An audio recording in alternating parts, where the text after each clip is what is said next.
celý život se snažíme posouvat svoje hranice, jak už osobní, tak i sportovní.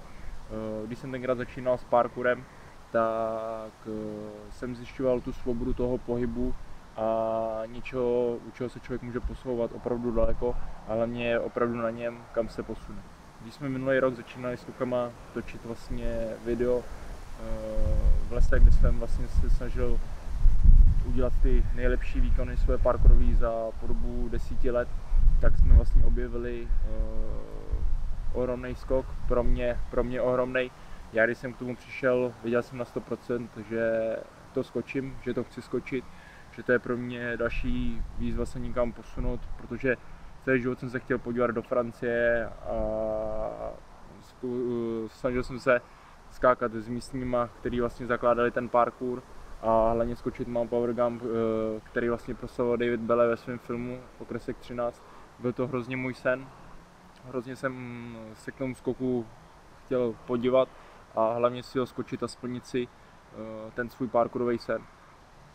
Když jsme natáčeli to video, zhruba jak už jsem říkal před rokem, pro mě to byla strašná výzva. Viděl jsem, že ten skok je opravdu obrovský, že stačí tam nějaký zaváhání a nějaká práce, 10letá, nějaká kariéra vaše parkoura může zmizet z ničeho nic.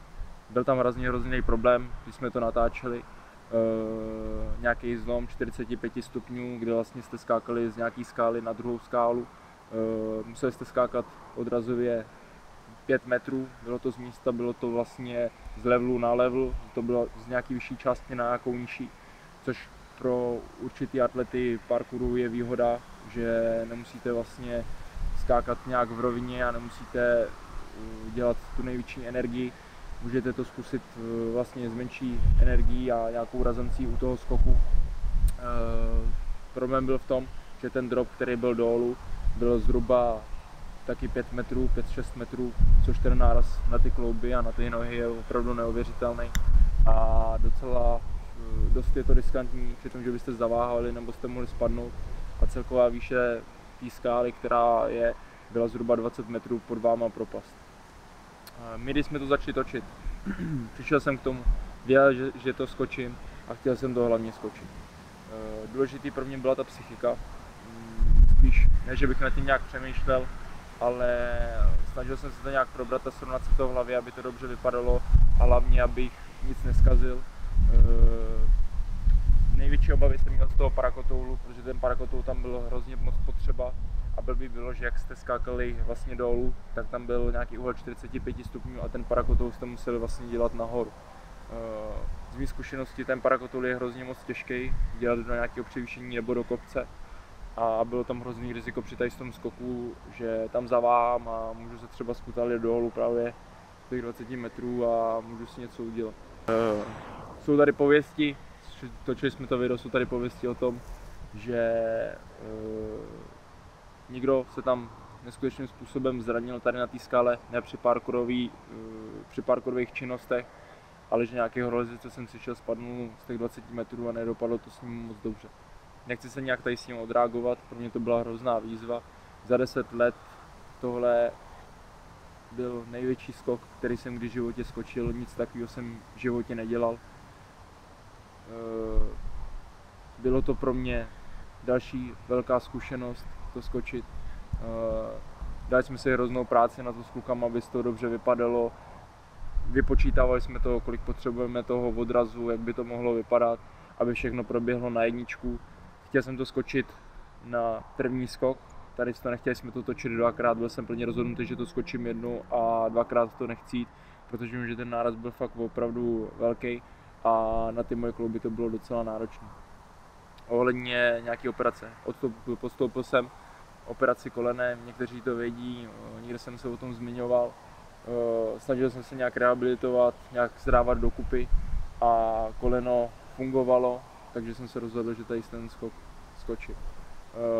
Je to chystaný video, který jsme vlastně točili minulý rok, bohužel jsme to nedotočili, protože jsem šel právě na operaci a trošku nám to zkomplikovaly zdravotní potíže, ale když jsem se k tomu vrátil a vrátili jsme se k tomu, byl jsem už zdravý a bylo všechno v pohodě, tak jsem ten skok prostě chtěl skočit. Já doufám, že tady to video, který vyjde, a tady to interview, který jsem tady povídal, pro vás vám něco dá. Určitě se můžete těšit na největší video v mém životě, hlavně v mé parkourové kariéře za 10 let skákání, skoro už 11 let. Chci lidem ukázat, že nic není nemožný. Nehledám v tom, abyste to dělali, tak je to vážně nebezpečný, už si člověk hazarduje se životem na nějaké části a mně se hlavně líbí příroda, líbí se mi vlastně skály, líbí se mi skákat v té přírodě, než v nějakém městském prostředí a tady to pro mě byl takový druhý Mount Power Gum ve Francii, který vlastně skákal David Belle a který jsem celý život chtěl skočit. Já jsem si neříkám, že to je stejný, já jsem opravdu v té Francii nebyl, ten skok jsem neviděl, nestál jsem nad tím nahoře, nevím, jak to vypadá. Pro mě tady to bylo vážně obrovský, ohledně lidí, co mi říkali, jak ten skok vypadá, jak je to dálka.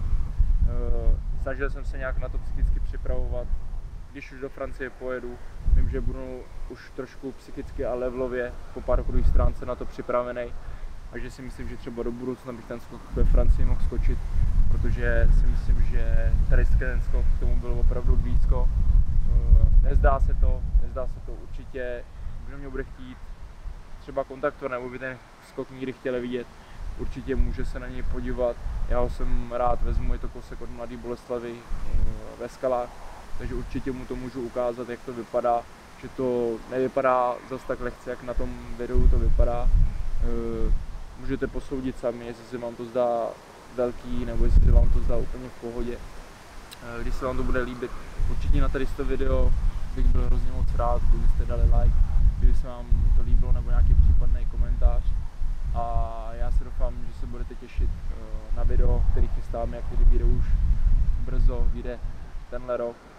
A chci hlavně, abyste trénovali bezpečně, byli jste dobrý a před všema skokama hlavně přemýšleli, než něco uděláte, abyste si nic neudělali, protože to zdraví je nejdůležitější ve vašem životě a parkour je hlavně o tom, abyste trénovali bezpečně a všechno, co děláte, jste měli se 100% jistotou nebo se pokusili to udělat 100%, abyste si nic neudělali. Já doufám, že se to vám tohle video bude líbit, že vám to něco do života dá a vy se můžete těšit na nový video a to asi nějak tak všechno, takže mějte se hezky a čau.